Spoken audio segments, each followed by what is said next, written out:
All right, starting the music in 3, 2.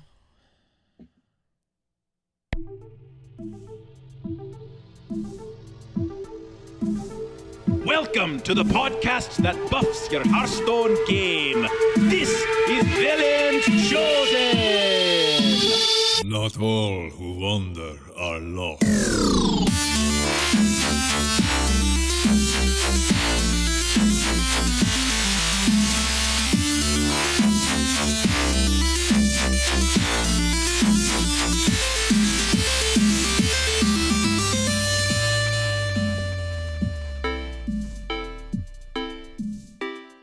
What's up, everybody? Welcome to Velen's Chosen. We're a podcast that helps you buff your game, regardless of your Hearthstone goals. But we're going to help you identify some of those today. Hopefully. So, this week on Velen's Chosen, we're going to be talking about the new Arena card extravaganza that they just dumped on us. A bunch of new, fun, and potentially busted Arena cards for the sake of enjoyment, as well as a controversial set of Hearthstone news. Let me tell you, we missed a lot of things day to day in the last 8 days. Goodness gracious. So we're going to be busting through that the best we can. And then we have some really unique lore regarding one of the Hearthstone Arena cards that Eve will be talking through, which has to do with the tokens that you're going to be getting from the card Chromie. Furthermore, Grant had a little epiphany in the pre-show that we're going to be talking about as a little fun, little blip on the lore radar regarding Marzond. And without further ado, let's get into the hosts and the show. My name's Rob. I'm patched in from Yamaguchi, Japan. And we have Grant Gould from Texas. What's up, Grant? Yo, yo. And Eve Martin from Canada. Somewhere in Canada. British Columbia. I don't know if we've ever actually talked about it. BC is where I am from. BC. So she's from the Grand. So that's the province, right? To Coin Concede these days. And then if you want to go deeper, it's the Okanagan Valley. Do Canadians say West Side is the best side? Did they say that? Or they say just What? BC? What? Or is Well, it West West Side is Side the best side? Is actually No the flash in town the that dub I kind of thing? live in is called West Bank. So we always call it the Oh. West Side. So yes, that's exactly what we say. West Side's the best side. Bank shot. Yeah. Mm. All right. Rob doing basketball references should just never happen. Okay, let's keep going. This show is off to a great start. We're gonna just jump right into the news this week because of how much stuff we're gonna try to cover. I don't really know how long it's gonna take us with these cards. So Here's my suggestion is that we don't cover the pro scene, right? Like we don't do that on this show. We point you towards go listen to Coin Concede. They covered it extensively, did a great job. Yeah, true I story. know. Don't feel like getting into the politics of everything that happened over there. All right, let's run the news. Extra, extra, read all about it! Keep it quick, kid. I ain't got all day. Hopefully that soundbite on the live show didn't rip your eardrums in half. The week's brawl this week is Randomodium under a Mana Storm. So you choose you choose a class, and they'll give you a bunch of random cards in that class, and you have to try to win. And The hopefully you can do mana it one and done. cost changes constantly. Every turn, the mana cost of everything in your hand changes. Yep, it makes it a little bit faster than the typical Yeah. Randomonium, which is nice. So even if it is random and kind of snowbally, it's nice to have it out of the way faster, whether you're winning or losing. So I thought that was a nice little change up in the Randomonium idea.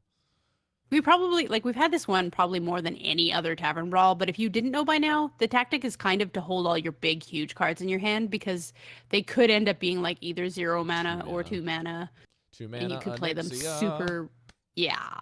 So all of the good ones that you just want to drop down, hold them in your mulligan.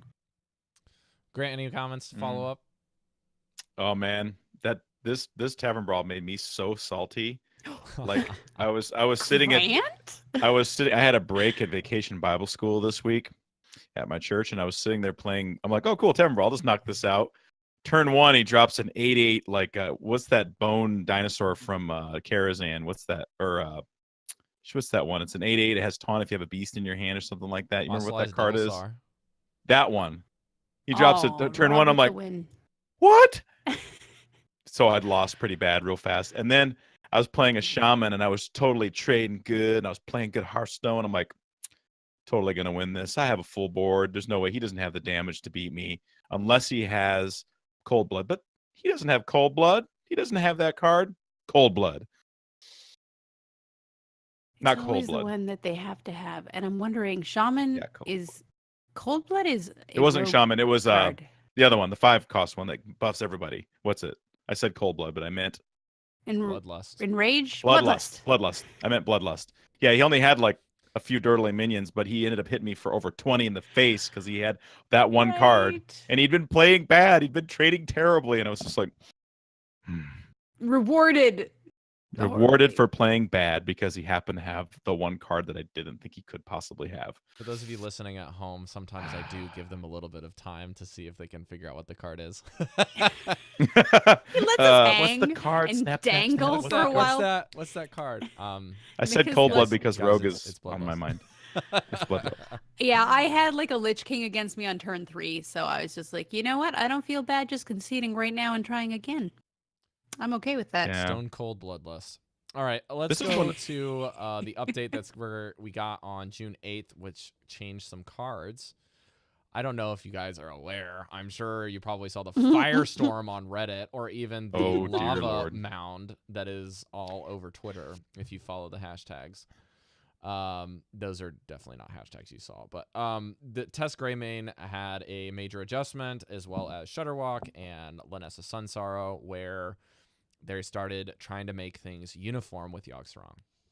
So what does that mean? That means that they're trying to make everything cap at a certain rate, everything is random, and everything operates in the same light because Hearthstone's like, our community wants consistency. But no, our community doesn't want anything to change unless the cards are broken to everyone. So what happens is Tess Greymane, Shutterwalk, they wanted to cap it at a certain rate. So they're like, okay, we're going to bump up Shutterwalks from 20 to 30. We're going to have Tess, Yogg, Lanessa, all of those, whatever they're going to do is going to cap at 30. That seems like a good change. Okay. And you want to know what else they're going to do? They're going to make sure that everything is random order because they don't want to have any systematic things. If they're going to have consistent outcomes for all of these cards, their philosophy is now that they wanted to have all of the cards operate where if they kill the unit, it dies just like Yogg. And then they're also going to have it so that if things happen in a specific order, because it says, it'll play them randomly now. So basically, Yogg-Saron has a random set of spells. Lanessa has a random set of buffs. Shutterwalk has a random set of battle cries, and Tess Greymane will have a random set of battle cries not battle cries, but cards from other classes. So the firestorm that responded, I will let somebody else comment on because this was just a mess. Eve, you Well, I wanna cover think that? the thing that they really didn't like was that she would die if one of her battle cries would kill her, and then she'd stop casting, just like Yogg. That was the big thing because she didn't operate that way before, so it suddenly made her worse. Grant? Well, did anybody have a problem with Tess Greymane? I mean, because Yogg was around for months before they did They the don't have a nerf to problem that. with the card until they change it. Well, that's what I mean. Like, nobody complained that Tess Greymane was off the hook. It was too powerful. It needed to be nerfed. And 'Cause so it's when they not. nerf something that everyone's like, but that's not a problem card. We don't have a problem with that. Everyone's fine with the way that it is. But now it'll never get played. Like, that was kind of the problem. That We was can't the even have idea. fun with it. We can't put it in fun decks because now it's just dead. Well, it was kind of dead to start with, right? It hasn't really seen much play, and for them, I think this was a card that I actually was kind of upset about because there was no discussion about it. Nobody was talking about Tess Greymane.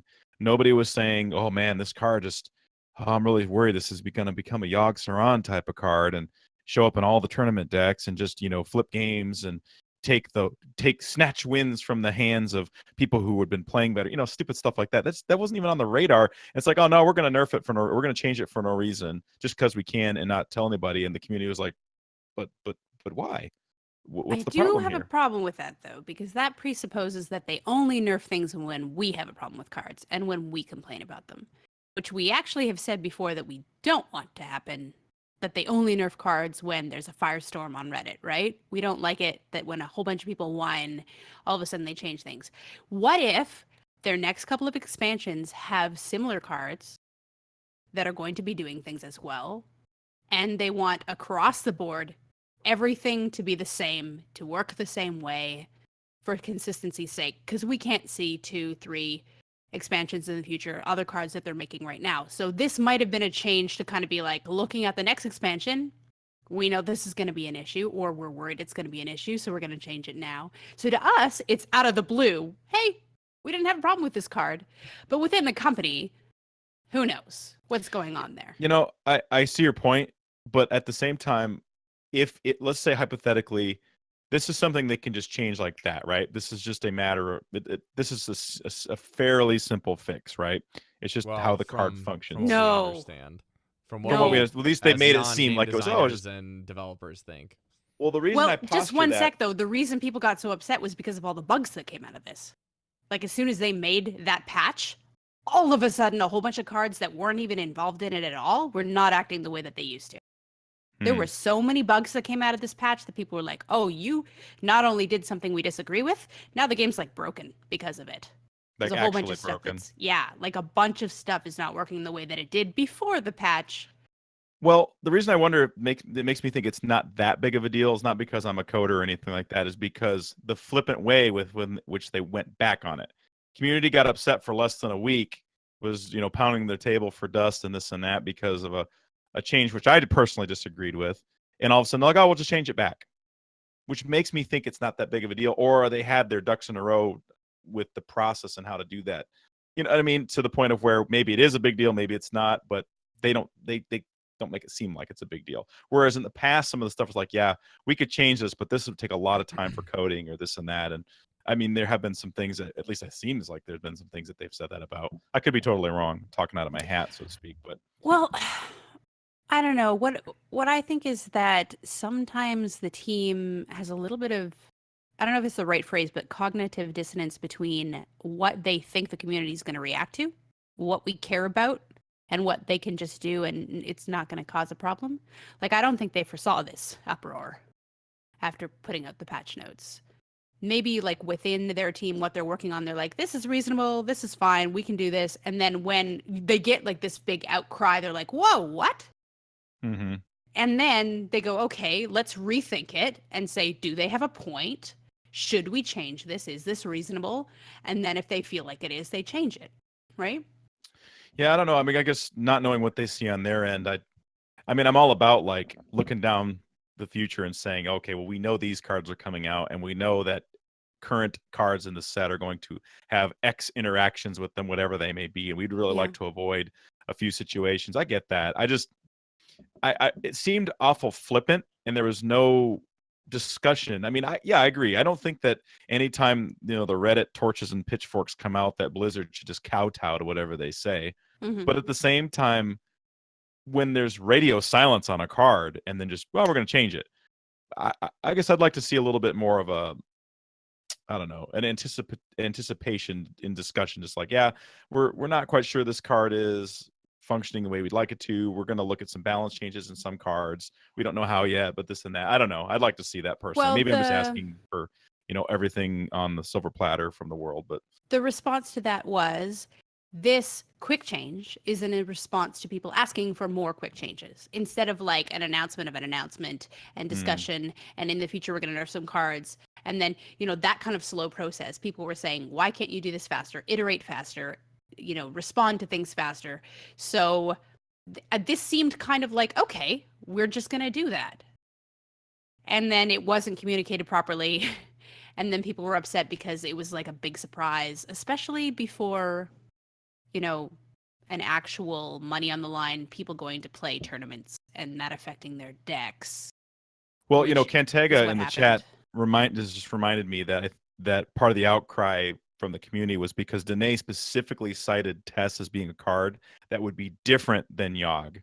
Yeah. Than the nerf Yogg. Like, yeah, So if we she feel dies, it'll still betrayed. keep casting. So it's like, wait. You say it's going to be different, but then you make it the same. So why say it at all? And I think that was where I started taking the more salty side of the coin, because normally it's like, oh, whatever, they're going to do what they want. It doesn't really bug me for the most part. But I think that was kind of like, why say it?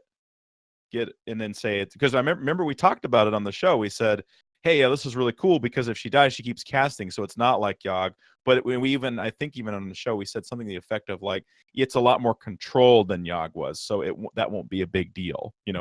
I think we tried to see some logic in why they thought it was okay to not nerf her, and then they go and change her anyways. It's like, well, what is it? So I'm going to interject here because I think that a lot of people are first to and primarily only going to share their opinions on something and not necessarily put their feet into the shoes of a developer and figure out why they might have done something. So Which is difficult because we can't. Which is difficult because True. all people want is what they want. And if something happens that disrupts what they want, then they get upset, and Reddit exists for that purpose. So they have a setup here where it says bug fixes and gameplay improvements in the local patch, which we actually have been so focused on these bug fixes and the issues in it that we haven't really even discussed any of the things that were in the patch notes that were good changes. So before I get into this little like potentially getting called out as a Blizzard apologist, there are some good things in this patch that do exist, but everyone only focuses on the stuff that makes them angry. So just like the local news and the national news and world news. But basically, the mini tangent is here. Rob doesn't want to talk about anything. So the bug fixes here talk about Tess Greymane, Lanessa Sunsaro as not necessarily having a major issue.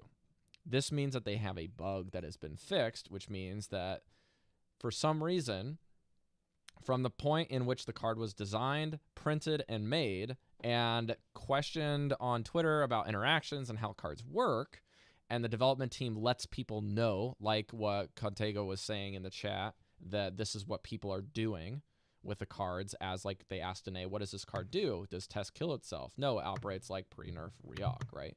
So they answer the question, and then you play the card, and it's awesome, and then down the line, you have this patch where it's like, oh, by the way, this card's been bugged for months, and boom. So it's like they're giving us mixed information, but at the same time, because they didn't frame it in the way that they might be thinking it internally, they get this firestorm that results, when in reality, I think they should have adjusted this by kind of like front-loading this patch by saying, look, guys, we hear you. We understand that everybody wants consistency as being more consistent in Hearthstone. So what we're going to do is we're going to make all of these cards operate in the same vein. They're only going to cap off at 30. If we print cards like this in the future, they're all going to do the same thing. We're also going to make sure that all of the cards that have a random interaction of or rather they pull from a pool of cards, that all of those cards are not going to be in any specific order, but they're all going to be random and they're all going to operate in the same way. And then if the random effects happen to kill the card that you play, it's consistent. The card dies, and it's the same as the initial first card that we printed of this game type, which is Yogg-Saron. And ironically, N'Zoth functions in the same way, but nobody talks about that. So N'Zoth pulls basically from a pool of cards at random and summons them that are death rattles. That's what I'm really getting at. So anyways, that's what I'm trying to say is happening on the back end of Blizzard. And what's really going on is a lack of communication and poor communication when the patch notes do result. Furthermore, in this consistency thing, they are making cards that don't need a power level adjustment kind of just happen to get one as a byproduct of the change that they're trying to make for the sake of consistency. And I don't think that their team is dumb enough to think that they didn't receive a power change, if that makes sense, a card's power adjustment. I think the team readily would be aware that players of the highest skill tier would have a much different time on functioning things like Lanessa and Tess for deck building reasons, right? If these adjustments went through. But they thought that because these cards weren't seeing a whole lot of play, and when Lanessa or Tess got played, this wouldn't sizably change too much of the randomness in the first place. But they didn't really anticipate that these bug fixes would get interpreted in such a way that people would get really upset. The next step of the community enragement was that if Blizzard has been in the driver's seat for determining in when and if a card gets a change, whether or not to refund dust value to players. Yeah.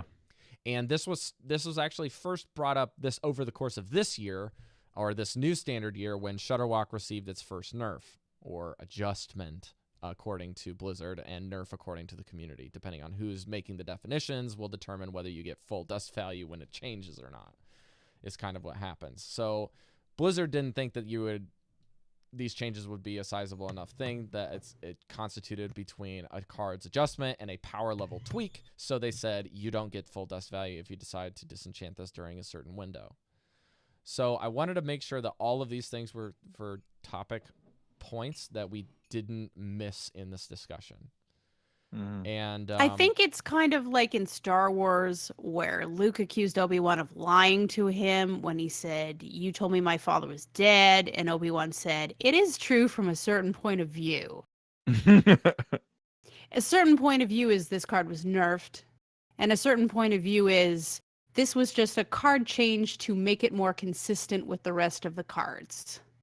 yes, So from but, their point of view, like, the if patch we're notes not are conflicting with specifically what they're saying this is Right. a bug fix in the patch notes, but then they're saying it's a consistency issue internally. And we But don't get if to they're hear that saying discussion. we're only changing the way a card works in order to make sure it works the same across all other cards, then that's not a nerf. But if we target it and say this is too powerful and we have to take it down a notch, that's a nerf. Yes, Wicked Good So in the it's chat. basically- Jawas. That's the answer to everything. Does that make the That makes Wicked everything says? better. Does that make Jawas. Reddit the Jawas? Darn sand people. Listen, I don't have as big a problem with Reddit as maybe some other people on the podcast because they're very vocal and we kind of need some people to be very vocal. It's just sort of the way that they choose to be vocal that The I take explosive issue minority. with sometimes, the language that they use. But here's the other thing that I might be wrong about is that this is our job, right? As podcasters, we try and stay on top of the news. We try and stay in touch with the community, what's going on in Hearthstone, and that's basically our job.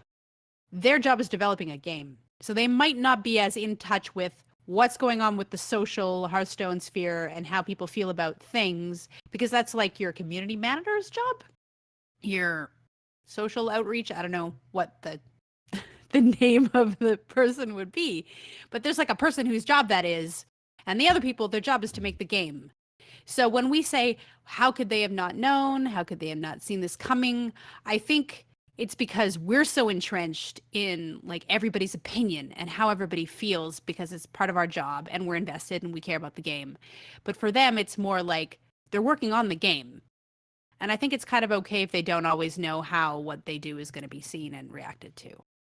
Yeah. So the other thing of this change What do you shift think, Grant? that I wanna pitch back to Comment a you minute. guys is whether or not the community should be upset that these cards getting a recently changed feature that actually changes the power level to be lower and yet is labeled as a bug fix.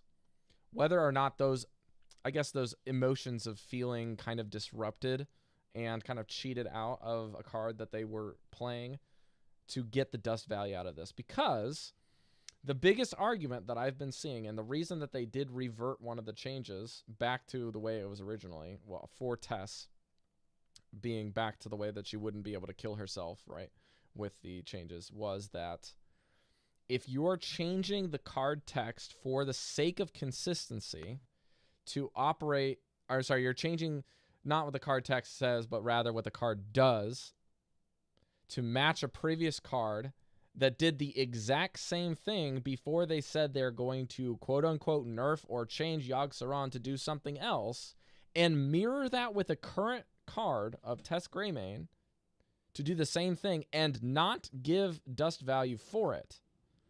That's why people were getting major butt hurtness. That Because makes sense. That for me, I feel like out of all of the crap, the firestorms that have proceeded, that is the single only argument that I would say, yes, because you did this to Yogg and you labeled it this way, just because you did that doesn't mean that you can do the same thing to this card, label it as a bug fix, and then not let your community get the dust that they're probably, and in my mind, they deserve. Well, that's Right. the irony, isn't it? They said, well, we want to do things for the sake of consistency, Exactly. and yet they weren't consistent with their own policy. Samurai Fleece said Yogg shot first. These Star Wars puns are on fire today. Goodness. Well, I mean, I That's agree. all you need to know. that- Yogg shot first. I think think that's what I think you're right. I think they got caught talking out of both sides of their mouth, and I think that it's just it's just a terrible irony. They're trying to say we're just trying to be consistent with our cards and how they work, but we're not being consistent to the community with how we're treating them in terms of. And I think maybe not everybody could articulate that, but they could feel it, and I think that's why you had the outrage. It's like you're But writing. here's the good thing, right? and you Like hit Rob the undo said, button, and you're like, wait, crap, that was actually a really good idea. What have I done? I should have hit send or save. It's like you hit the whatever. undo button twice. You're like, no, that was okay. That's what Blizzard did on tests, but everything else is the same. There's a couple more things. But we can like talk Rob about this, said, but they Eve, you gotta did. to conclude. They us did here. put it back, right? They listened. They agreed. They put Test Greymane back. So can we just call it a draw? Call it a draw. Aye. Also, we're free pack day, which happened before all of this firestorm, guys. You guys get a free golden pack on June 13th, and there was also a hype. new contender for the humble bundle that was the previous like amazing set for what was it, like $5 or $7 way back when any account can get one. Now there's a get in here bundle.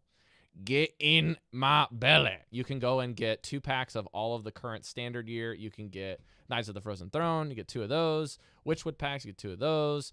2 of the classics. 2 of the Unguros. And 2 of the Kobolds and Catacombs. And this offer will be from...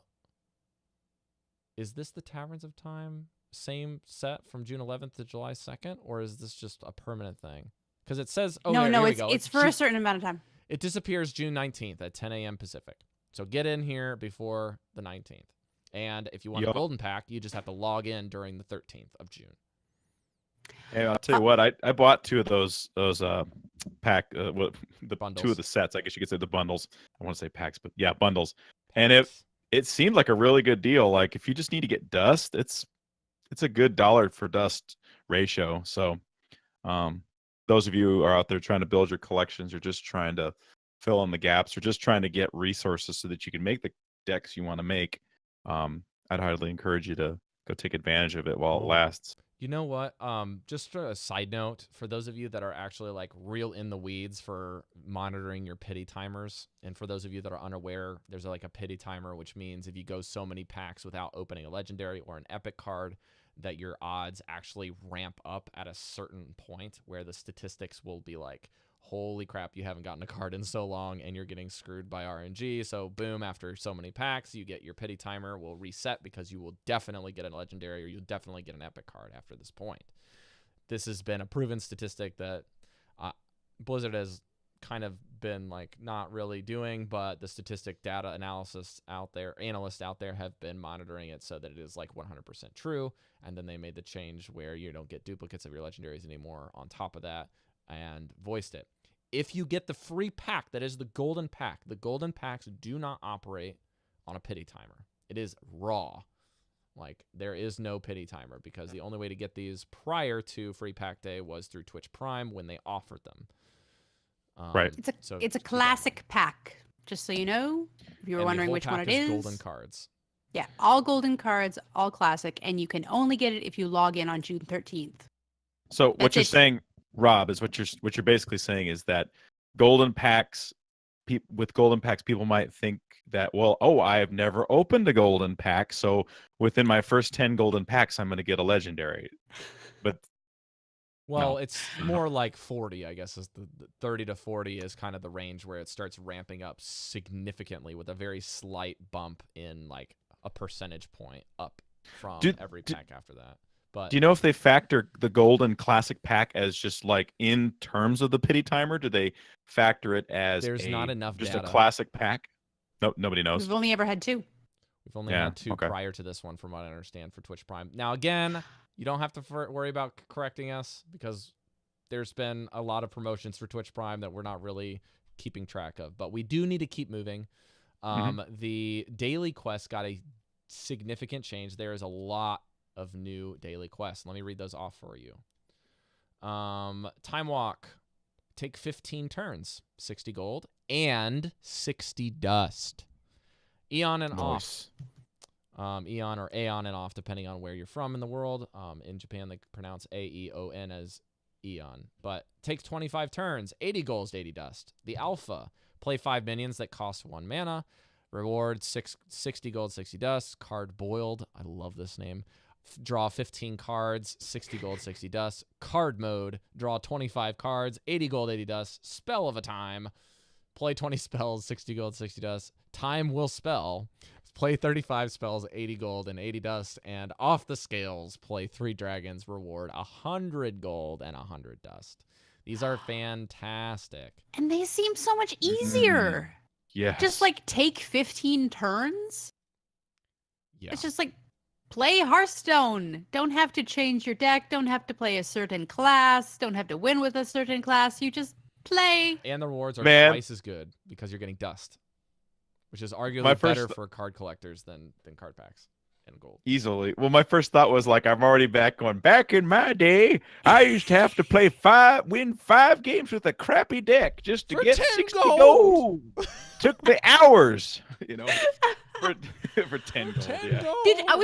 Did we ever have quests that were only rewarded 10 gold? No, we didn't. No. We didn't. I'm just being facetious. No, it's just hyperbole. Okay. For a second there, you had me convinced. Now, these Yeah, are I they've had been to- added to the game, although I am a little skeptical, thinking that this might conclude at a certain point, but I'm optimistic. The at the same Taverns of Time event? Yeah, I think this might be a Taverns of Time thing, but Yeah. I'm optimistic. They get a bunch Who of good cares? feedback. Let them know. Free Go to stuff. the forums. Tweet at them. Mike Dene, you're a hero. You gave me my test back. Got my jam back. You gave me some sweet quests that also have fantastic puns, and I can play dragons with one of them. What is it? Got the Kibler seal of approval, or the Kibler seal of Dargans, as he would say, right? So, moving forward, we got more cool stuff with this patch. There are 2 new Hearthstone card backs, Light Forged and Black and Blue. These look so cool. I love this Light Forged one. It looks like it belongs on a Paladin list that is running the World of Warcraft promotion hero, the female Paladin Blood Elf. What's her name? Gosh dang it. Hmm. You know what I'm talking Leadrin? about? The hero portrait for Paladins. Leadrin, Lady Leadrin. This looks like a Leadrin card back. It's fan-freaking-tastic. It's so cool. I love it. Also, it's going to be my last new of note, favorite. Evil Twin greetings have changed. The light shall burn you is now a little different if you queue Anduin v Anduin. So yeah, if you have a Interesting. mirror match against the same hero and the same class, you have to have the same both. Those Evil Twin things have changed, which is good. Quality of life thing. There's also some new brawls that are coming in the pipeline, as per usual. New arena cards we'll get to in a little bit here. Going back to the Basically, show notes. usually when you had 2 people that matched up, they already had a different greeting. Like if it was Valera versus Valera, she already had a different one. But now when you get into the game, if you choose to say hello to the other person, then that response will be different. Like your responded greeting will be Really? different. Yes, it's an Evil Twin greeting. Mm-hmm. Yeah. So if you both have So it's not just the queue. a thing. priest, no. If like he has a priest and you have a priest and he says hello, when you go to say hello, your response will be the Evil Twin version of the greeting, whatever that happens to be, and they're all different based on every single one of the classes. Maybe not the Death Knights. I'm not sure about the Death Knights. No, they said except the Death Knights in the patch. Okay, so not the Death Knights, but all of the classic and a lot of the promotional ones will all have different. You know what'd be Rexar funny says, is if you played "Hail." Uther v Uther, if the enemy Uther, like when we're emoting to him, just said justice, like for everything, like all 6 of the emotes are just justice. Or Garrosh is Garrosh just video. like, you're not fit to rule the horde for all 6 of his.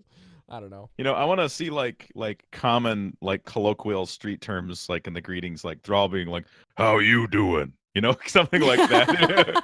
How you doing? Or rather, Like the Thrall's elements now will from destroy Brooklyn you or turn into something. the fun puns that the community made up. Like, the elements will destroy you. So That would be good. yeah, it's cool that we can do that. They're doing that now. I love stuff like that. More memes, Yeah. please. Okay, Yes, please. next up, we have also another opportunity to earn some more packs with the voting on your team. So there's an anchor for the esports global games for Hearthstone. Wow, my camera just went full whitewash. The 8 players and 3 spots for 48 participants. 48 participating countries will have 8 players vying for votes with an anchor. So you don't have to vote for the anchor. The anchor will be a certain person in each area that have, I guess, been the point leads, I guess is the idea. Yeah. So I you think can so. go and vote for 3 people. My votes were for Just Saying, Frozen, and Gallon, because Gallon is actually a player I've actually talked with on back and forth when I used to do stuff for Vicious Syndicate before they even had their internet stat thing going. And Frozen is my favorite player in the Hearthstone, and Just Saying I met personally in Indiana before I left for Japan. So I was like, it was an easy 3 pick for me. What did you guys do for the U.S. votes? You can only vote for your own country. Yes, that's correct. So So Eve, I voted for Canada since that's where I live. So the Canada ones are Purple, who'd you vote Dockpone, and APX Void is who I voted for Canada. for? Very good. I forgot my third, but I voted Muzzy, Frozen, and I can't remember the third one. But And whatever. Ant. Yes, it was Ant. Actually, it was Ant. Yeah, That's it the was general Ant. consensus. Yeah. And had a cute little vote for me thing he put out on Twitter. And if you haven't seen it, go watch it. It's cool. Yeah, it's funny. He's a good guy. I did vote for Ant, though. That's right. It was really hard for me not to vote for Ant, I must say, even though I didn't vote for him. It's like I'm contractually obligated to vote for Frozen at this point. I'm a fanboy through and through. So contractually obligated to who? Myself. I've literally voted for Frozen for everything you can vote for him. It's become a tradition for him Except now, the one time I accidentally chose a Chinese player because I had no clue what I was doing. But that's neither here nor there. All right. Voting has begun. Your ballots are due June 12th. So probably by the time you're not watching if you're not watching the live show, by the time you're hearing this, there's a good chance that this is already over, but good luck to you and your picks. Let's talk about the Taverns of Time. Eve, it has to do with Toki. You can take this one.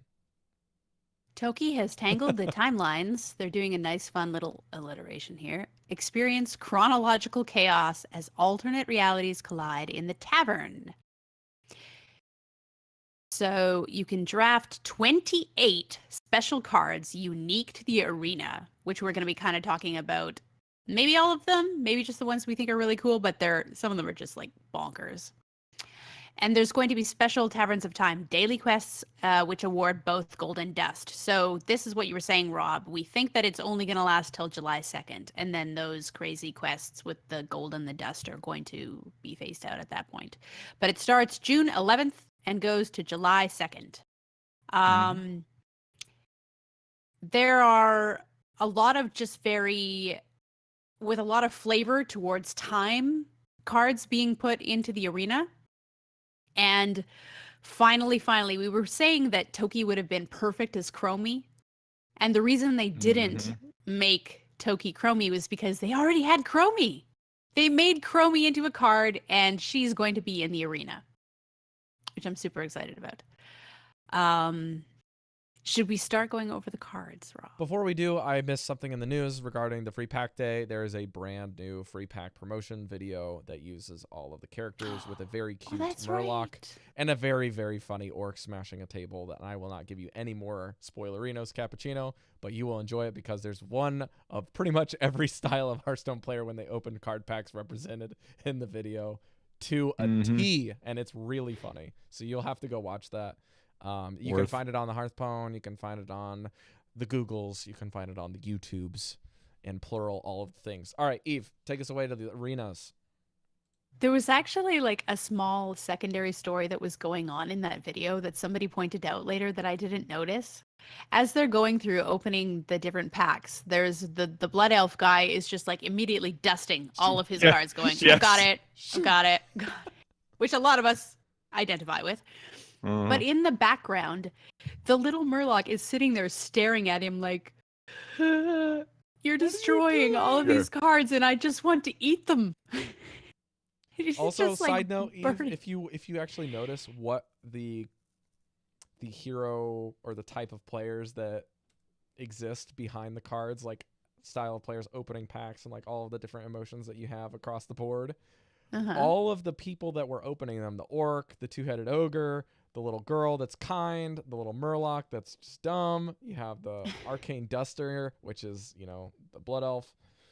all of these guys also fit within the lore of that race and the orc too.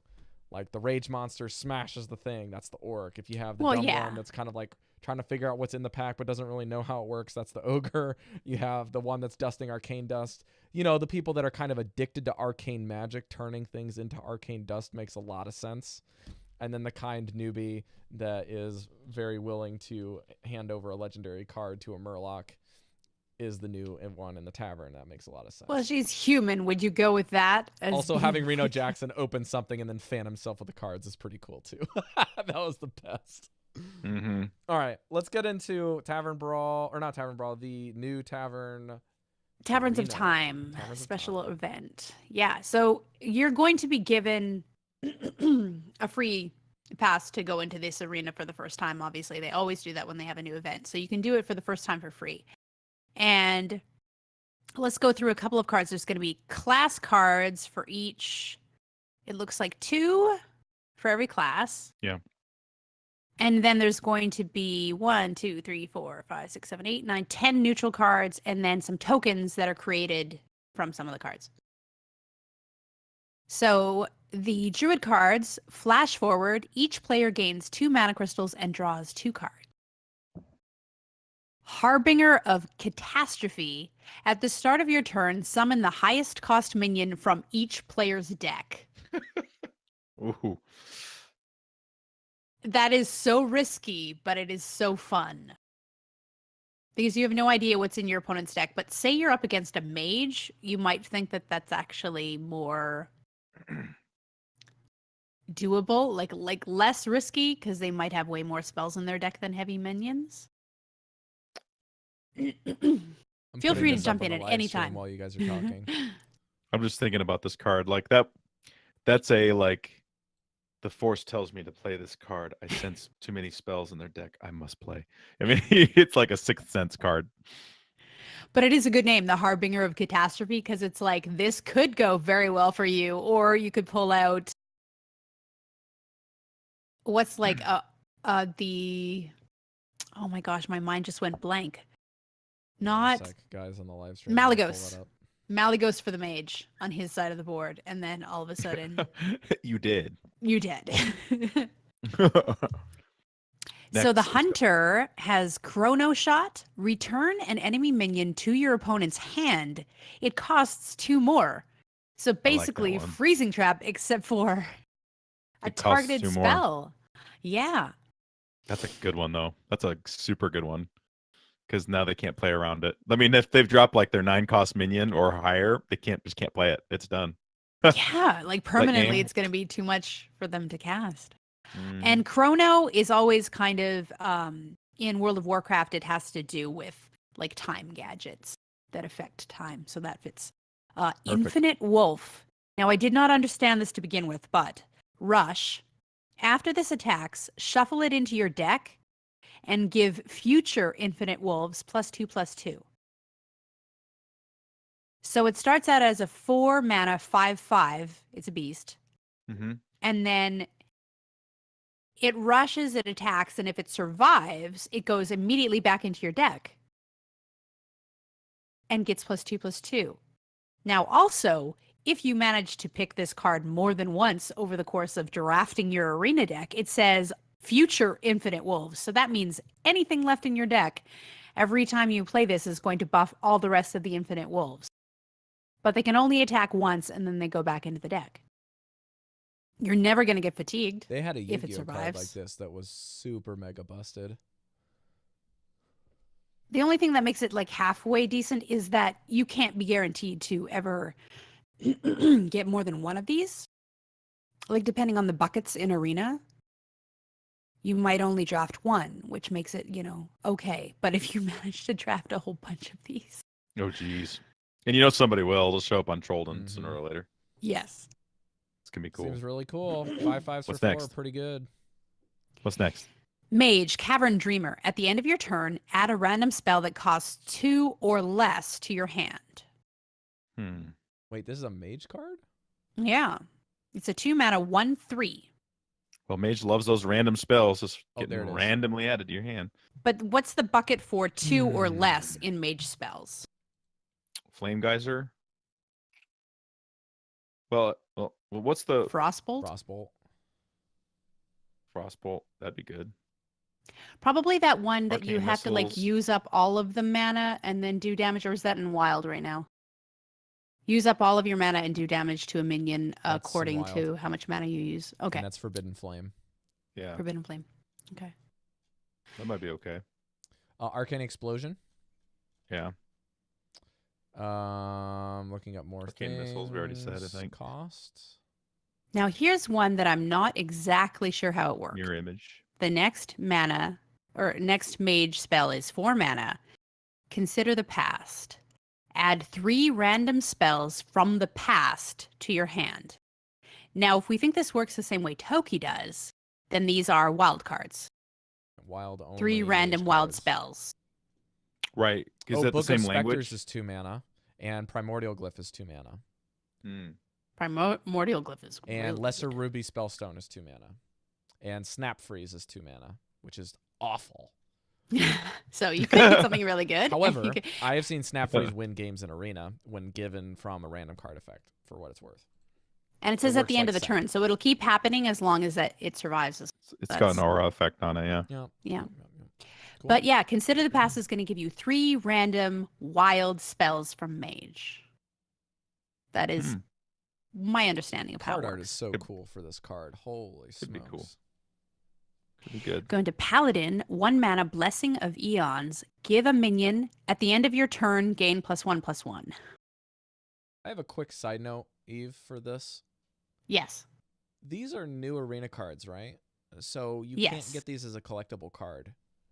Are Right. they allowing players to just play these as golden? Arbitrarily? What do you mean golden? With We how can't get golden cards versions work of in these? Arena is you have to have the collectible version as a golden card. Right. Sure. So, So there's no way you can get these in golden. do they even have golden art for these cards? And They if probably so, why not because Well, they hire a different artist to do I was it. going to say, so much They have a work, different Rob. artist to do the right? golden art. I'm not There's the saying guy it who does the isn't. original. I'm just and then- saying this is a pretty big company that has the capability and artists to do something that's really cool, and they didn't do it. Yes, but for them to be able to do this more often, then they need to be able to cut corners in some ways. And if we're losing out on Just golden saying. cards to get these awesome cards in Arena to shake things up, I think it's a fair trade.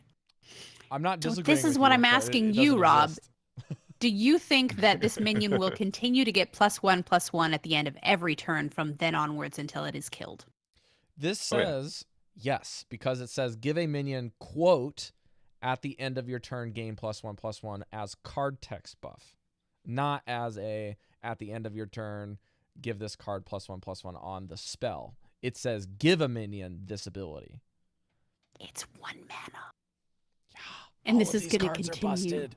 They're new and they're arena only, which means you can't Right. always get them. So they're balanced. But they all don't have a rarity on them. Like literally none of them have a The rarity is legendary irrelevant or now, because they're all balanced around power level. So what they do is they put these alongside of other really strong power level cards. They don't need to necessarily give them a rarity. The only thing that you need to know is that if they don't have a rarity, they can't pop up on the same plane as a legendary. So that's why you won't see them. Because Paladin. commons, rares, epics, all of them are in the same pool now. It's just balanced based off of power. The next one is a 5 mana 5/5 Bronze Broodmother. When you draw this, summon a 1/1 Wee Whelp. A Wanna see that? whelpling. A wee whelp. I That's wanna see the card art that's for sort of this. underwhelmed It's me, pretty actually. lame, I must say, but that's pretty cool. Yeah, it's kind of, Isn't it? It seems a little bit. so you draw it once and oh great, I get a token. Meh. What if? Okay. Moving on. Yeah, I don't know. When you draw Like, oh, a this, piece of summon candy. a 1/1 Wee Whelp. Yeah, all right. Priest, 2 mana, Reminisce. Add 2 random cards your opponent played this game to your hand. There it is. That could be good. It's total RNG fest, but fun factor big. But I Well, don't here's assuming that the decisions. person you're playing against know. specifically picked cards to go in their arena deck, hopefully powerful, strong. Yeah, Mind Visions is good in Arena from what I've been told, so it's not like terrible, but it's Hmm. a card that you can take.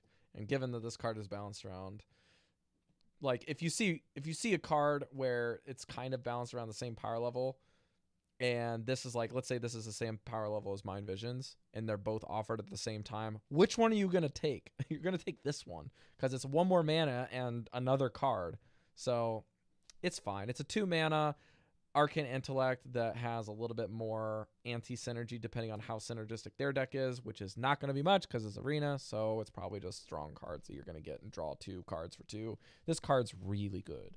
So, And here's the thing, if they already fine. played it, that means you're at a point where your mana's high enough that you could play them as well. Probably, yeah. yeah, probably. Cool. So the next one is a 1 mana pre-spell, Ripple in Time. Discover a minion. If you play it this turn, it has Echo. Oh my gosh. This is That's a the very broken good priest late-game card. Holy. That's a good Arena card, just because It only costs 1, so it's not going to Yeah. take you down much. And whatever you discover has Echo. Did you see the art for this, you guys? It has Dope. 3 specters with the infinite like rune over their heads. That's so cool. it looks a lot like MTG artwork. Yeah, Really, that's what I was about to say. Yeah. you know how Hearthstone has its definite like flavor to it. Like this is a Hearthstone Yeah. card because it has, and Magic has a like a more dour, serious side. This card made me think of an MTG, like a Right? Phyrexian kind of something or other. Yeah. You That's know. cool. Okay, Yeah. next card. Rogue, Deja Vu. Discover a copy of a spell you played this game. That's good. 1 mana. Look, Mhm. another All the 1-mana infinite spells. sigil. That's all I have to say. It's cool. Going 4 on. mana, 4/3, Thief of Futures. Battlecry, add a copy of the top card of your opponent's deck to your hand. Okay, so you know what they're going to pull next turn, and you have it in your hand. Rogue got shafted. This is bad. Okay, this is flavor, but it's cool. This is just a card for the community to see how this works in Hearthstone and to be disappointed because. Well, they just basically told us that there is a specific order of the cards. It doesn't just randomly draw cards out of the deck. It's ordered. Yeah, I'm like, I would never. This I is true. Honestly, would probably not pick this card very often. Oh, but just for the fun factor. And I mean, we agree that knowing what your opponent has in their hand is valuable knowledge. I think it's less about that and more about like you thinking about Arena in more of a play a 4/3 on the board, draw a card. That's how you want to look at this. That's Right. pretty Right. good, but it's like in Arena in a lot of ways. I would much rather have a No Mission Vendor that's a 2/4 than a 4/3. However, if you're like behind and they've got like pretty high health cards at like 4 health or more, even having a 4/3 to trade up is fine.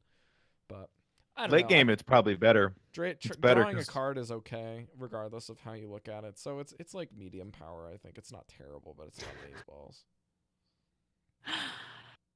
All right, Shaman, 6 mana, 5/7, Master of Realities. After you summon a minion, transform it into a random minion that costs 2 more. Oh my gosh, I love this card. So it's on the board, and its ability is an aura, which is, after you summon a minion, transform it into a random minion that costs 2 more. Mhm. This is like one of the boss abilities in the Monster Hunt. Card's okay. Yeah. Seems like it'd be a little hard to pull off because somebody sees that as like dead, killing that thing. But in Yeah, it Arena, has it's a lot 7 harder to get rid of. health. It's good in Arena it? because it's hard to get rid of cards like that. You can't. It's really hard to spot Yeah, kill things. like as I you said, need this to. card's okay. I think that Rob, It's- where did your heart go? What happened to it and why did it die? this card's okay. It doesn't have a lot of like staying power in immediacy if you're looking for that. But if you are looking for a durable minion to stick around and give you a little bit of extra juice the next turn, this card's going to get more value the less powerful your hand is, and less value the more powerful your hand is. Because a lot of times in Arena, if you've got really strong minions after this for follow-up, you don't necessarily always want to upgrade them for the sake of randomness, especially if you're playing a 7-mana card into a 9-mana card. Or you're just wanting to play like a really powerful 9-mana minion and you're like, oh crap, that's a Snow Fury Giant. Or oh crap, this is my 10-mana minion, now it's a Sea Giant. So yeah, you but don't that's play how them. it works on ladder, right? Because we get to build our own decks. But in No, this is arena, how it there's works in tons of arena. times where the cards in your hands are low because Yeah. everyone like loads a lot of low cost cards into their deck in order to have something to play, like Which is guaranteed, why the card is so they don't fine. fall behind. It's It's okay. great. Card's good. Card's It's good. awesome. It's amazing. Saying And the something next is card. okay doesn't mean it's bad. All Saying right. it's okay means it's pretty good. 4 mana, 3/5, Stasis Elemental, Battle Cry, freeze a minion until this leaves the battlefield. Permafreeze! That's pretty sweet. Now you can let me unleash my Pog Jams. This card is awesome. The card's sweet. This like is it. better. This is basically Shaman's version of pretty much the Water Elemental, I would probably say. But it's like a better version of Water Ellie, and you sacrifice 1 health for it. So you get to the I late wish this game, card and was you're real top decking mode, and they in drop like an Standard. 8/8 or a 10/10 or an Ultra Sword, like a 7/14. You're like, that's really cute. I'm gonna freeze it forever, and it's gonna cost me 4 mana. Like that's I think pretty that freaking card- good, That card could actually be a standard card and be totally fair. You know what I mean? right? Especially really with the could. weapon, the Cryo Mhm. Axe or whatever the 1/3 is. That lets you destroy a freezing minion, and then this might even like let you play Murabi and not want to hate your soul after putting it in your deck. So Yeah. I don't know, and it's an elemental, which means you can get it off of your 5/5s and keep the chain going, or your Sweet. 4/5 Servant of Kalamos. Come on, Blizzard, give me this card. Hey, Eve, for the This is next cool. card that you're going to read real quick here, is that Nosdormu in Yes. his person or his He is human form? beautiful. Is All right, he let not? me find So this card. perfect. Mm. It is. This What's it is called? the, well, I would say high elf version of Nozdormu. It's called Mhm. Grasp the Future. It's a warlock card. That's a warlock card. All right, Interesting. let me see if I can find this. 4 mana. Draw 2 cards. They cost 2 less. So yeah, a lot, not all, because Chromie is kind of a gnome, is what she's chosen to represent her. But a lot of the dragons' natural forms are high elven forms Mm-hmm. that they've chosen to take. And yes, that is Nozdormu. This card is really interesting, and I'm I a like big this fan. card a lot. Draw 2 cards. They cost This is 2 something that I less. want to see more of. This is kind of like the high risk, high reward without the high risk. You know what I mean?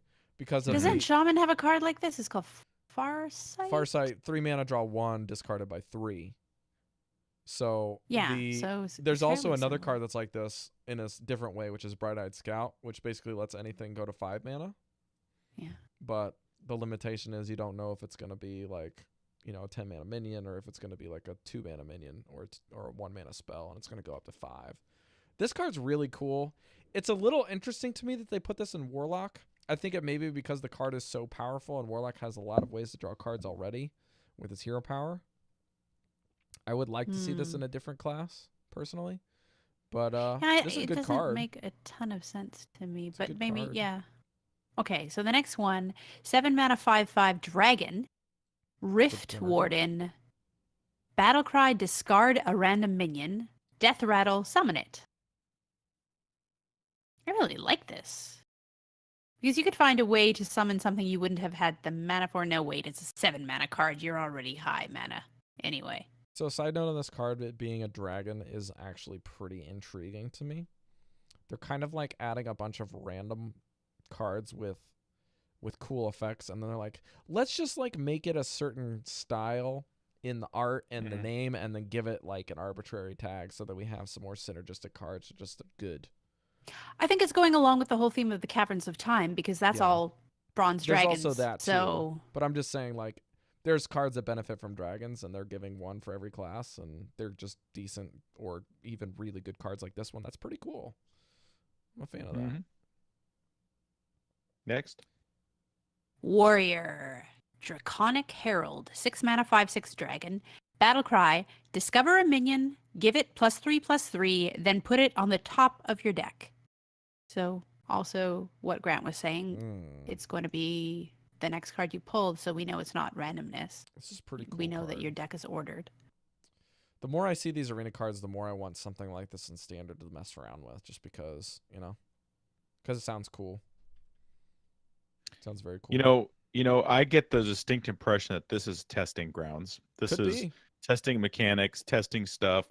they're telling us that there is a quote unquote top of the deck, and that in the coding there is an order, a specific order of cards. Things like that. It's interesting what the meta information we're getting out of this.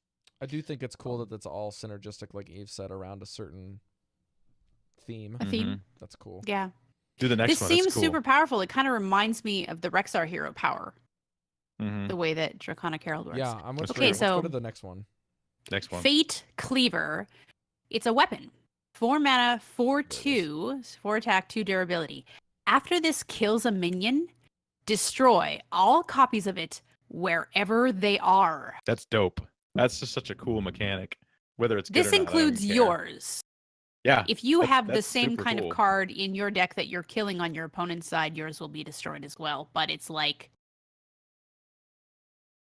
wherever they are, we say there's a hypothetical graveyard, right?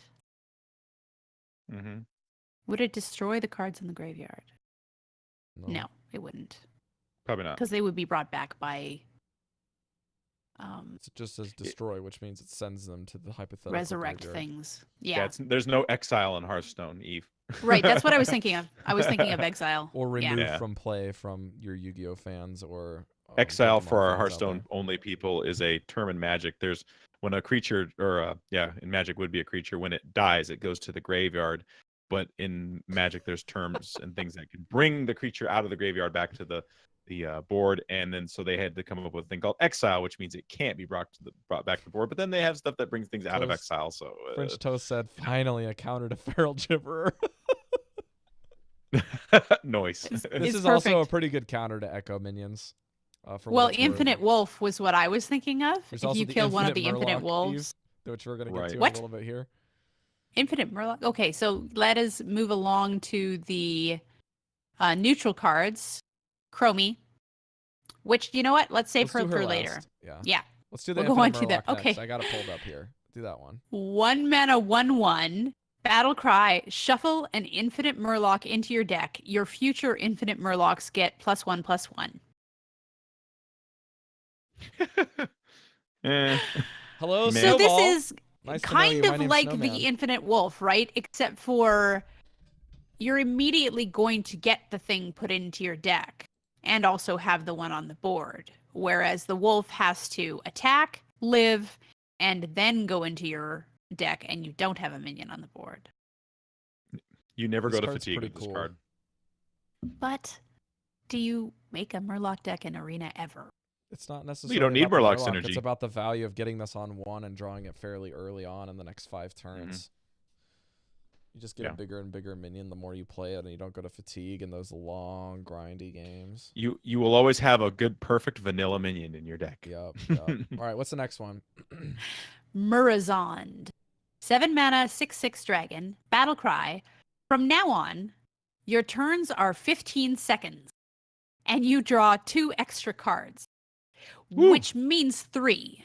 3 cards Because you per draw the turn. one you normally would draw and 2 extra cards, but your turn is only Talk 15 about playing seconds. fast and This loose. Is what that those the Dormers length of the should have rope? done. How long is the rope? That's the rope is 30 seconds in the initial stages, but I think it's 45 for the rest of the turns, right? After the first 2 turns, it goes to 45. So this is really fast. I think it's you have a 30-second turn, and then you got 15 seconds of rope at the end of it. I think that's how it goes, right? That's the And this is typical just turn in you. This Hearthstone. is not your opponent. This is your turns. Yeah, your turns. Grant, what was your epiphany on this card? Oh, I always thought like Murazond. Man, that sounds like Norse Dormu. And then I read somewhere that like, yeah, it's a anagram. Murazond is an anagram of Nose Dormu. Isn't that cool? And why is that, Eve? You explained to me why that was. Because don't he know is my lore. Nozdormu. He is Murazond is Nozdormu. Yeah. So what happened is that Nozdormu was given the gift of knowing his own end when he was going to die and how he was going to die, and it over time slowly drove him crazy. And when he became corrupted, he turned into Murazond and then wished the destruction of the perfect timeline, which is what he was tasked to protect. I also really by like the that Titans. him being corrupted and being evil and giving lots of power for the sake of his evilness, I guess you could say, makes this like, let's just not make this a persistent effect. Let's make this a battle cry so we really screw players that don't take Yeah, advantage because of this. when he dies, it doesn't end. It keeps going. Yeah. Your turns are now permanently forever. The butterfly 15 effect seconds for the rest of the continues. turn. Eve, did we cover the druid cards or did I miss that when I was trying to set up the We stream? covered them. This is the Yeah, first we thing. covered them. Covered 'em. The Okay. first one. Yeah. Yep. Flash okay. forward and harbinger of catastrophe. Okay, so the next one, possibility seeker. 4 mana 4/5 dragon. Battle cry, shuffle your hand into your deck. Draw that many cards. Oh, this is so perfect. It's like a mulligan. You don't like what you got? Shuffle it back into your deck and draw again. It's not a bad idea. I like it. There have been times where I've wanted to do this so bad. Especially if you're playing a Spiteful Summoner deck and you draw all of your big, huge spells, the ability to throw them back would be really cool. I don't really have an opinion on this card. Yeah, that's fine. It's a 4/5. Okay. For Next. 4. Does something. Next, 6 mana 10/10. Sounds pretty broken, huh? Stasis Dragon. Starts dormant. This awakens with Rush after 2 turns. So just in case you were not understanding, dormant means it can't be interacted with at all. Just like the darkness or like Yeah. that legendary seed thing that goes dormant after it dies and you have to the rogue one. So your opponent cannot do anything to this to begin with. It's going to be sitting there taking up a space on the board, and then in 2 turns, it's going to have Rush, and it's going to be a 10/10. This card's real bad. What? This card's Hmm. real bad. Well, they can't get rid of it, right? If it's dormant, it can't be gotten rid of, right? Kind of like the Spend token. your turn, put something on the board that does nothing, wait 2 turns, and maybe you don't die. Yeah, I think it's losing that turn that late in the game means death. I think. This card think you're means if done. you play it, it's game over and you've lost. Mm-hmm. Don't fall trap Okay. for this card, guys. It's a trap card. It's a trap. Next one. 2 mana 2/2. Temporal Anomaly. When you draw this, add a random spell to your hand from your class. When you draw it. Yeah, you don't even have to play it. You just draw it, and along with it also comes a random spell from your class. Mm-hmm. That's Okay. cool. The other anomaly, but better. Yeah. This Next is a one? better anomaly than the first one we saw. 15 mana, 8/8, time-bound giant. Costs 1 less for each card you've drawn. I dig it. Be So good in a warlock. That's actually Warlock. That's still good. Imagine if you drew this with Grasp of the Future. You draw 2 and you discount this 2 more. Oh gosh. So this Oh, goes yeah. from That's what we're 15 talking to about. 14 to 13 to 11 in one play, Mhm. minus any more cards you've already drawn. Yeah. And the card I art have to looks say- creepy as hell. That's so cool. It looks like Osruk. It does. It does, Why is he not an elemental? Shame on them. You're right. because he's a He giant. should be. He's a well, giant yeah. elemental. But isn't Osruk an elemental? Yes. He lost his elemental nature. The time took him. Consistency. time took French him. toast. There's that word. French There's that word Toast again. said its dragon name is Oh Crap, I Slept In. Nice. That's great. Toast's on point tonight. That I'll must tell be you an what. Very- anagram for something. I very just can't good. figure it out. On fire. Okay, so 3 mana 2/4 Timeline Witness. Instead of drawing your normal card each turn, discover a card from your deck. Oh, that's really good. What do you mean normal card? No. It's tracking on a stick, basically, right? That's what it is. Yeah, but tracking makes you discard. And also, That's- you're that's true. It's discovering better a than card, tracking, so right? you're So right. your card is still in your deck, yeah, tracking gets rid of it. That's right. Consistency. and this one just like gets you. This is giving you an option for what you're gonna draw. That's all it is. Yeah. Okay, It doesn't right. change the size of your deck. It doesn't change Right. that it's giving you a copy of cards from your deck. It's still drawing you a card. It's just saying, look, here's 2 other options. You can get which one you'd like if I'm alive. This is mega flavor for ethereals, man, and I dig it. That's Mhm. cool. I agree. This card's not going to give you the effect more than once, though. This is a lightning rod I've ever seen it. This card's going to die. But it's got 4 health. I mean, that's a decent amount of health on turn 3, I think. Right, Especially which in is arena. why I mean it's probably going to survive a turn in a lot of ways. If you can trade it off and like set it up, they're not going to be able to do it like kill it right away. But this is a Brand's Bronzebeard, with all the S's. This is definitely going to get all of the lightning Brand's rod style Bronzebeards. effects. They're going to spend a lot of resources on this card. And the cool thing is, even though the card's effect is pretty darn strong, this eating lightning rod stuff, like all of their burn or like removal stuff, and they kill a 2/4, you're like, yeah, buddy, you Thank you. use those suckers. Yeah. I don't mind. It's not 2 or bad. 3 I cards got a good for one. effect, Yeah. and you got to kill it. And if you don't, Yeah. it's like People apple might pie in the even not moment. understand how good it is and leave it there, and then that's to your. Yeah. Gonna beat some noobs with that card. Okay. Okay, next one. 5 mana, 6/3. What? Time Way Wanderer. Battle Cry. Discover a spell. Reduce its cost by 5. Then put it on the top of your deck. This is much better in certain classes than others, and that's why it's neutral. Yeah, because Mhm. Discover will only draw it from your own class. But Hey Grant, holy crap. Yo.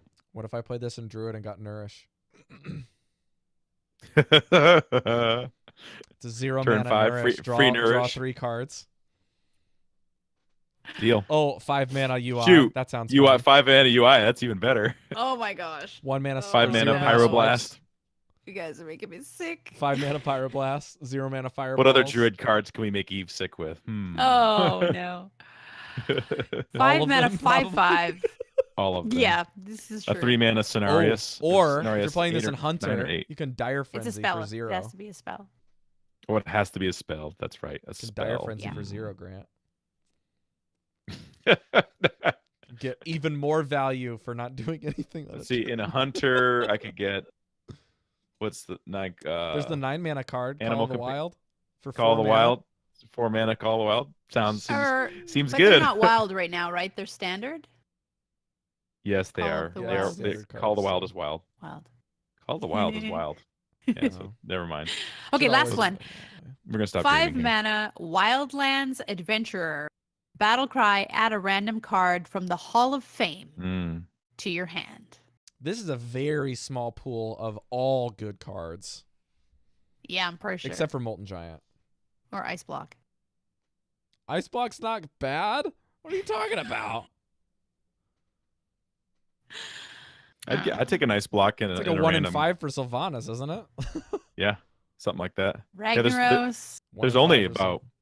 there's about 10 cards I think in the Hall of Fame, isn't there? Or it's around Wait, 10, right? can you get a Cold Light Oracle. ETC from this card? Cause heck yeah, I'm gonna play this card. Ooh, ETC or Murkai, right? Because those are all of Oh, Famers. I want an Murkai. ETC, dude. Unite the Murlocs. Let's go. Rock is dead. Rock is dead. That's the best. All right, let's get into the Conceal. Chromie. Oh, that's true. Conceal is now in Hall of Fame. Time for some Chromie, don't you know? Yeah, so She might be popping up in the legendary hero pool because it is a named card, although it lacks the gem. Just for the sake of this, yeah, I'm seeing Murazond and Chromie both have the silver. So Chromie says, Battlecry, shuffle 4 historical Epochs into your deck. And they are Battle for Mount Hyjal, Culling of Strathholm, Escape from Durnhold, and Opening the Dark Portal. All right, So- stand by stream while Eve talks about these. I will attempt to find them on Hearthstone top decks. So the Taverns of Time. The Caverns of Time is a place in World of Warcraft where the bronze dragons pretty much guard. That's kind of their base of operations, and that's where Nozdormu. I keep wanting to say Murazond now that we've got him on our brains. He protects the one true timeline. So trying to keep things running according to fate the way that they're supposed to go. And when he eventually becomes Murozond in the future, wanting to save himself from dying, from his ultimate death, he starts going back and trying to corrupt the timeline, to change major events in Azeroth history, stop things from happening, and to push Azeroth basically off the one true timeline. And so he asks you, the adventurers, to go into the Caverns of Time. And these are all very major events in Azeroth history. The battle for Mount Hyjal, the culling of Stratholme, the escape from Durnhold, and the opening of the Dark Portal are all dungeons and raids that you can play in World of Warcraft. And it was basically, the idea was, these are really cool moments in Azeroth's history. Wouldn't it be neat if we made a reason that the players could go back and witness it and be there? So they just kind of invented this need for us to go and save the timeline so that we could watch all of these things kind of unfold. So they're really neat. The battle for Mount Hyjal is when, I have this written out so that I don't forget, because they went back and they retconned a couple of things when they just brought out the World of Warcraft Chronicle. There were some things about that sort of got changed. So the Caverns of Time, I have it here. They do have golden art, by the way. They do? How do we get it then? It's a great question. We need to tweet somebody. Okay, Which the battle means for it's Mount hard to Hyjal. Sorry, Sorry. I'm interrupting you. I was just saying, this means they might release them to the public at one point in time to play. If they took the time to make the golden version? Mhm. I am intrigued. The Eridar Lord, Archimonde, attacks Nordrassil, the World Tree, that is grown over the new Well of Eternity. If you've been listening to the lore moments, you know what I'm talking about. If you haven't, you maybe it's C. But I can't go into it, so... Which one are we using first, Eve, so I can put it on the stream? Battle of Mount Hyjal? Battle for Mount Hyjal. Okay, there you go. So basically, after the Burning Crusade came and attacked the first time, they came through the Well of Eternity with the power of the Well of Eternity. So they wanted to hide it. They wanted to hide its kind of call out into the twisting nether of all this powerful magic. So they planted a tree over it, which would the power of the tree would, what word am I looking for? Just kind of cover the sound of the well. It would mute it. It would hide it with the power of the tree. Yeah, shielded it, so that the Burning Legion couldn't find it, basically, and follow the call of its power to Azeroth and attack again. But wouldn't you know, they found another way in. So the second time that the Burning Legion attacked, they were like, we want the power of the Well of Eternity to summon all of our demonic hordes in, so we need to get rid of this tree, which is covering it and shielding it. So Archimonde attacks the tree, and he's trying to basically rip it out of the ground and destroy it. And we have the Horde and the Alliance both bonded together, fighting against him for the first time ever because of Medivh. He appeared both to the Alliance side and the Horde side and said, hey, if you guys can't put aside your differences, you're all gonna die. You need to get together. This is the biggest threat you've ever faced. And he convinced them. He was able to convince them to join together. So Horde and Alliance both work. And they get decimated. They really don't do well. The demonic hordes wipe out so many people. You're there at the Battle of Mount Hyjal, and it's basically you're running away. You defeat a certain amount of their hordes, but then you have to retreat to the next castle, basically, and then you defeat another round of hordes, but then you have to retreat to the next fort, and it's like a fighting retreat the entire way because there's just too many demons. And you finally get to Nordrassil, and there's a picture there of Archimonde attacking the World Tree, and he is huge. He's the size of a skyscraper, and he's attacking this World Tree. And this is where Malfurion makes a decision, retconned in the new World of Warcraft Chronicles, that he's going to sacrifice the Night Elves' immortality, which is given to them by the tree, because it was blessed by Nosdormu and Alexstrasza and Sarah. He's going to sacrifice that power and use it to channel it into a huge spell to destroy Archimonde. Doesn't ask anybody's opinion. whether they would like to lose their immortality and like the protection against aging and illness and disease, but just decides this is way too important. So he gets all of these wisps, thousands and thousands of wisps, to channel the power of the tree. They explode it, and immediately Archimonde is just dusted. Mm-hmm.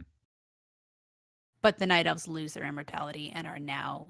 Power of all of those wisps that you arcane dust in your collections have destroyed one of the most fearsome beasts in all of the galaxy. Sorry. Yes. Archimonde, who at that time has just like, you kept dying and dying and dying and getting defeated by the Burning Legions, and he was destroyed by a bunch of wisps. That's basically how it goes. Got whisked the away. Ha ha ha ha. All right, we got to keep So, going, yeah. Eve. Next one. Next one. Opening in the Dark Portal. So opening in the Dark Portal is where Medivh opens the Dark Portal in the Black Morass, which is a big swamp. And that's it. And the orcs come through. You open Well, the here's door. the question, right? Like, the Alliance goes, why do we want to preserve this timeline? Because when we go in and make sure that the infinite dragonflight, which is Murazon's corrupted bronze dragons that are trying to mess up time, they are trying to stop Medivh from opening the Black Portal so that he never lets the orcs into Azeroth. And the Alliance heroes are going, why do we want to stop him? Because that was awful. The orcs came in and attacked us, killed hundreds, thousands of us. It was a horrible time, so convince me, tell me why I want to stop this thing from happening, like prevent the dragons from stopping Medivh. And they revealed something to the Alliance in order to convince them that they needed to protect the one true timeline, which was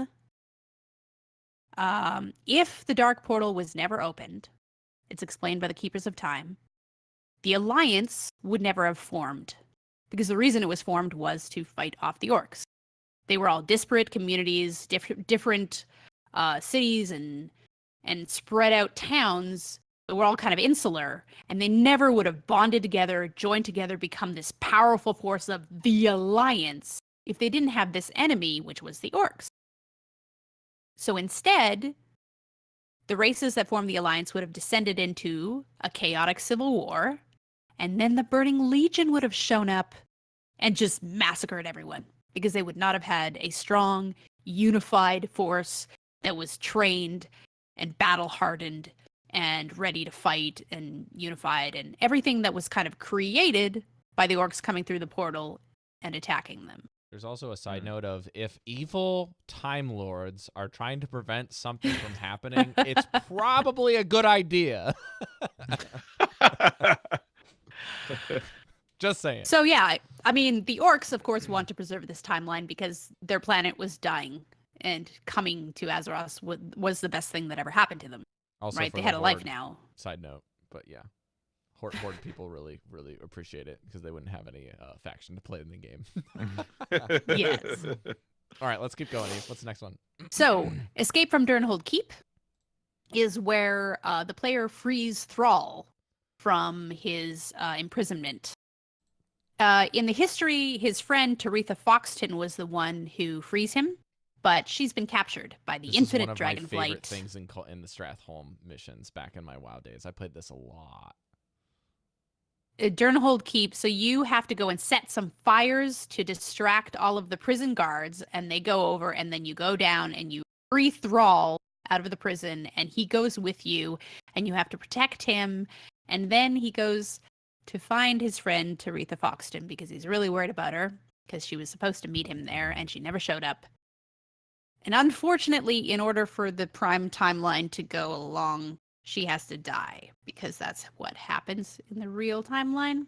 Thankfully, you don't have to kill her. The infinite dragonflight does it for It does you, it but for you, yeah. Thrall has to witness her death, which is kind of really sad. Honestly, I actually pretty strongly recommend, if you've never played this or you just kind of like reading about it, to see if you can find like a challenge to go onto YouTube and see if you can find some people playing through this. It's called The Culling of Stratholme, Escape from Durnhold. And just go onto YouTube and see if you can find some people playing. Those through are the two mission. different things, Rob. No, the Culling of Stratholme is like Was in the same Arthas. area. They're all in the same area of. Yes, yes. the They're all in the Caverns Caverns of zone. Time. Yes, Yeah. yes. Yes, So that's you can true. find the Culling of Stratholme, which is when what's his name? Arthas goes in and wipes out Arthas. his Stratholme because they're plagued, and then the next dungeon over is Escape from Durnhold, which is where you have to go rescue Thrall because what Eve just said. But definitely go try to look up Escape from Durnhold, WoW dungeon, see if you can watch it. It's a really cool dungeon to watch and play, and it's a lot of fun. And the story actually has all these audio files in there. You can like listen to it and read the text bubbles that are popping up. It's pretty cool. My understanding is a lot of these are also from Warcraft 3. Yes. They're things that you played through in Warcraft 3. Played So through the these last one Warcraft is 3. Culling of Stratholme, which you said, Yep. which is the first time that I met Chromie, when she shows up in the game, because she says to you, okay, in order to make this timeline work, you have to show Arthas that the villagers are plagued so that he jumps to the leap of intuition that they all have to die. Mhm. So you as the player have to go around the town and find these plagued like boxes Crates. of grain, Yeah. crates, and bring them to the attention of Arthas's men so that they tell Arthas so that he kind of understands that the reason all of these people are Mhm. turning into undead is because of the grain. And then when he goes into Stratholme, he sees grain everywhere and goes, all these people are screwed. I have to kill them all. So he wouldn't have made that decision if he hadn't figured out, like put two and two together and figured out why all the people are turning into undead. Mm-hmm. And so this is when he says, it was really, really hard before. We almost all died to fight the undead. But if we go and kill them when they're just humans, I mean, they're going to die anyway. It They're won't going to turn into spread. undead. There's no hope for them anyway. But it's going to be really easy to kill them if they're just people. Because he just finished fighting off a whole horde of undead that nearly killed him and Jaina. Yep. Because undead are hard to kill. They don't really feel pain. And they're like zombies. They will keep coming and keep coming and keep coming even when they are like missing limbs. And so it was really difficult to fight them.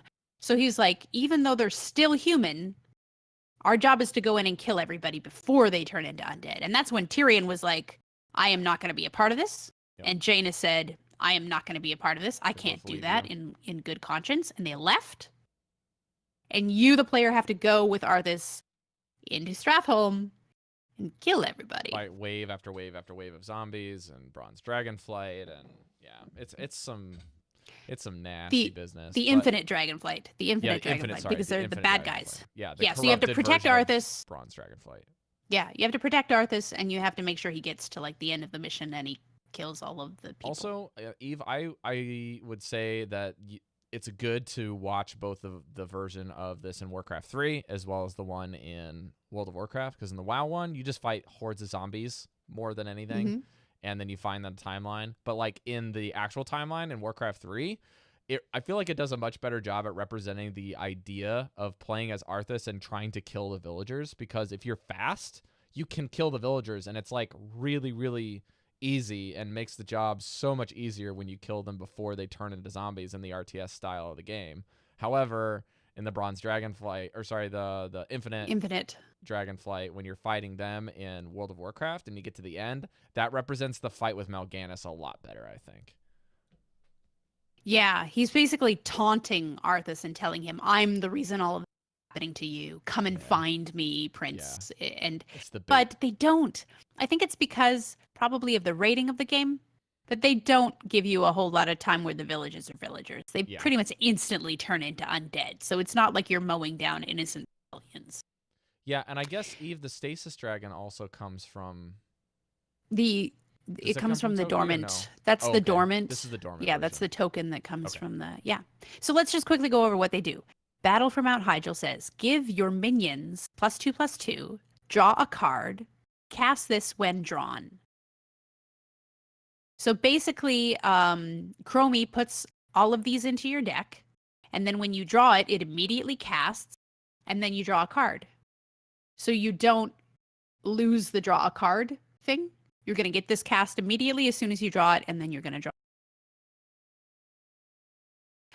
Culling of Stratholme is deal 2 damage to all enemies, draw a card, cast this when drawn. This is kind of my least favorite of them, because what if your opponent has nothing on board? This basically just like does 2 damage to their face and then draws you a card. Mm-hmm.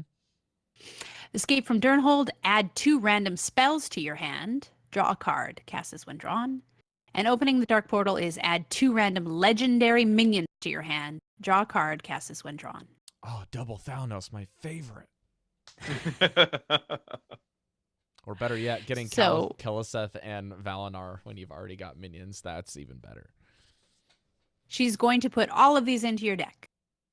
They have a 4 mana cost on them. Does that mean it's automatically going to cast it and use up 4 of your mana, or does that not count? I think at they all? have to give it a mana cost for this off chance where you like pull You it could off of a discover it? discover, or like you just get it burned, or I don't know. Like there's any number of reasons and random effects where it would be good to assign it a mana cost. Probably it's the same reason when you draw the spiders, right?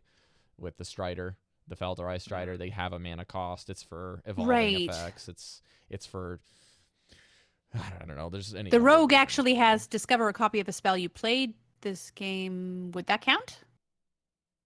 Because you didn't Yeah, play it technically. because there's instances where you wouldn't draw the card where you could acquire it, but without drawing it. Does that make Right. sense? Right. Yeah. Like getting a copy of something that was played, not necessarily something that was cast. Test or Greymane. summoned. Yeah, Test Greymane, exactly. Mhm. Okay, guys, that's gonna do it for pretty much everything. There's been a slight update with navigating the collection manager that makes things even easier. Talks about specifics for mana cost and health cost, as well as golden cards. Please go check out the Hearthstone website, as well as the Hearthhead or Hearthstone Top Decks, or any other of your Hearthstone news websites, as well as the official website itself for news updates on more details with this. It's extensive, it's really interesting, but it's not great for podcast form, so you guys will definitely want to go check that out. Yeah, if Special you ever wanted thanks. to know new ways to look for cards, they added a bunch and they have a bunch. So go check it out. Yeah. We also have an iTunes review that I'm going to be breaking down here for us this week. We have one that's from ZZ Black 69 from USA on June 2nd. Says, Eve makes the show over the top great. Hey, I love the podcast and share it every week to a Facebook page, Hearthstone community. I want to invite your podcast and listeners to join. Love the discussions and knowledge you guys pass along to your listeners. Want to bring that to our community. I'm in charge of, again, he's in charge of podcasts and polls, so he listens to a lot of podcasts, he or she. Thanks for all the dedication and the time. You do this for your fans. This is one of my favorite shows, and anyone looking for a great podcast will find value on each episode. Thanks, ZZ Black from the Hearthstone, the community. Thanks again. And if you guys want to go and you use Facebook and you are looking for a community, they have almost 800 members right now. You can go check them out.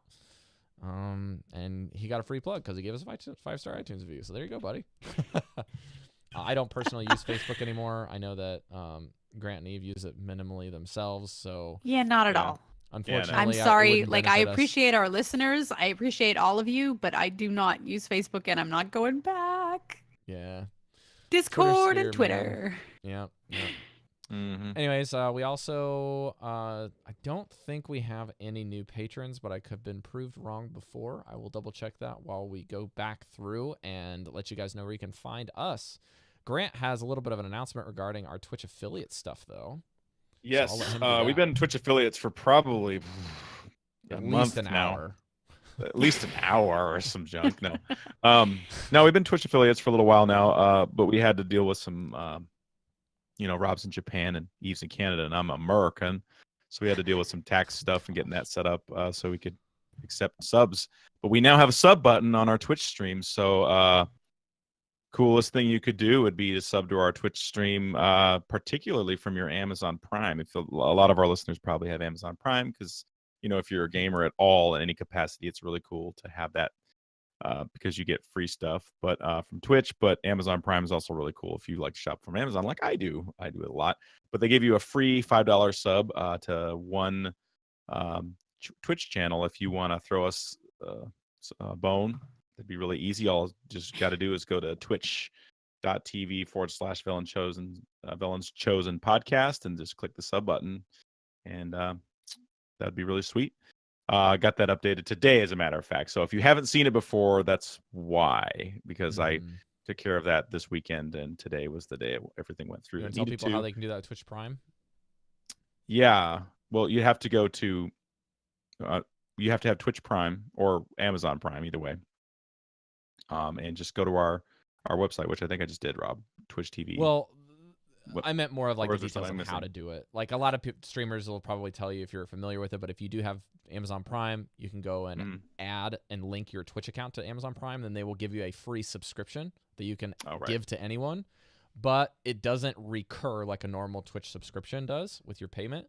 So at any point in the month after it cycles out, then you can go back and go to a different streamer or a different person on Twitch and give them your Twitch Prime sub, which means you give them a free sub and it pays the creator, but it doesn't cost you anything because you're already paying Amazon, and Amazon has a deal with Twitch for this promotion, and it will continue. So if you have a freebie, consider giving it to us, consider giving it to another creator, but we all only ask that you keep using it because it is free for you to use, and it is helpful for everyone else that gets it. So please It do cycles every month, right? Like at the end of the month, you Yes. kind of have to like do it on you a get a new monthly one basis. every month. It won't You stay have permanent. Twitch Prime / Amazon Prime. That's right. Mhm. Eve, Yeah. we don't have any new Patreons, but would you like to let people know how they can go to Patreon and help us out? I was just looking for the people because as soon as we started up the stream, a bunch of people gave us their Prime, Yes, they did. and I was looking for where to call those people out and say thank you immediately.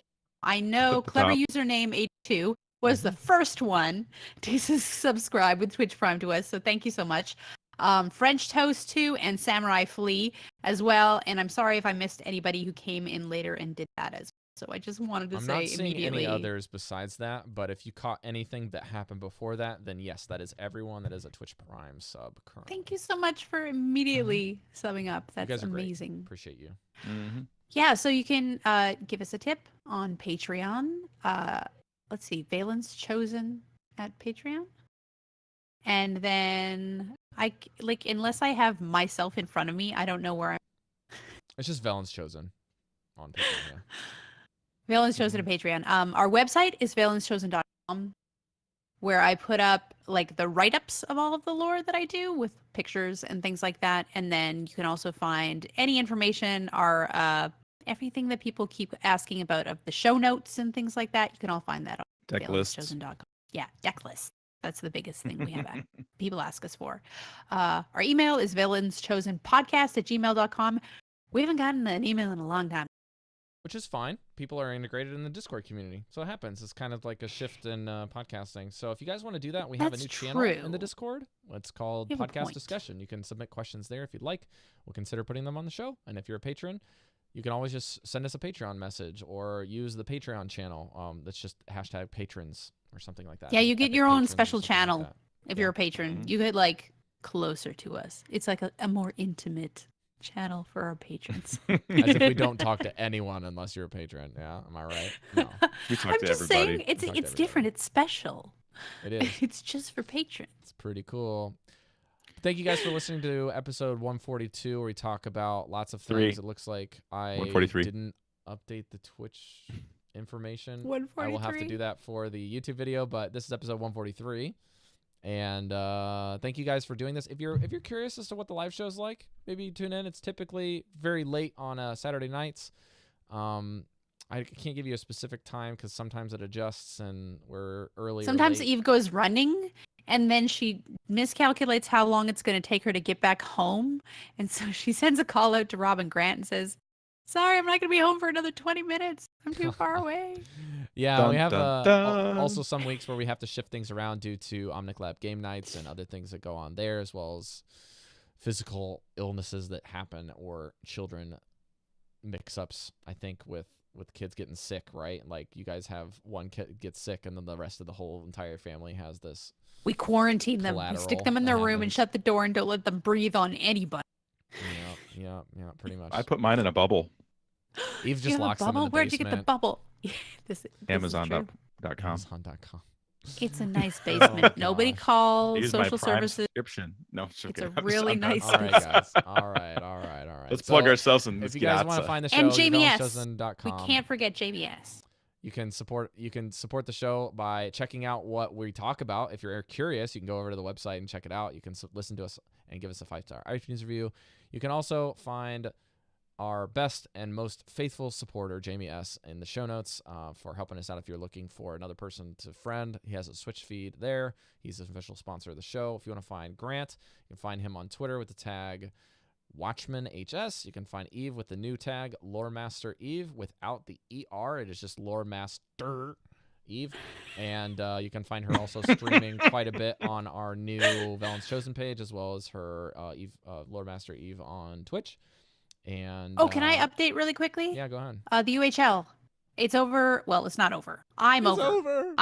I'm over because I did not make it into like the top echelon. Like they've done the first round of competition, and I did not win enough games in order to get me into the next round of competition. So I'm done that for now. But they've asked me to cast matches, and I've been doing that. I think I've done 2 so far. One with Cinder and one with Wicked Good. No, I think I've done 3 now. Anyway, it's super fun. So if you guys want to see me cast matches, Casted so check many out matches, I UHL. can't even keep track of them all. Ha ha. Yeah, it's 3. I do say So so many. myself. Goodness, you guys.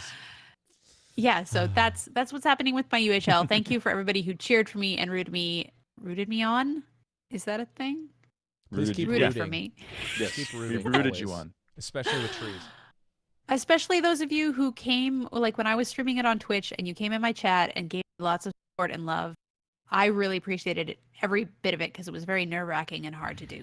Thank you for everyone who showed up and supported me so much. If you guys want to find me, I'm on Twitter with the tag NotRob. You can also find my Overwatch podcast called Omnic Lab at omniclab.com and on your podcasting apps of choice. We will have, again, every Friday night we have a game night. If you guys are curious and just want to go hang out with pretty much any skill level of Overwatch player, you can do that as well. And hopefully we'll see you guys next week if the plague doesn't hit us again. We'll make sure to get you guys some more lore in the back end. And remember, not all wander are lost. We'll see you guys next week. Adios. Bye. Ciao, Bella. Right. Outro music is playing. I'm gonna stop my recording so I can start uploading it. Yeah. Can you hear my children? Just now I did, but I haven't heard it all.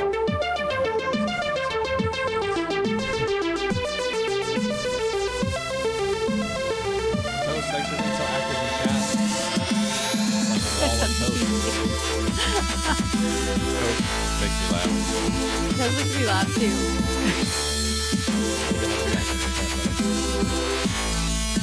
I'm so glad that I accepted or I think I kind of laid on ladder. The best decision. Well, that's why I've done it. Though. Sometimes it can be you know, not cussing my mom out in Spanish.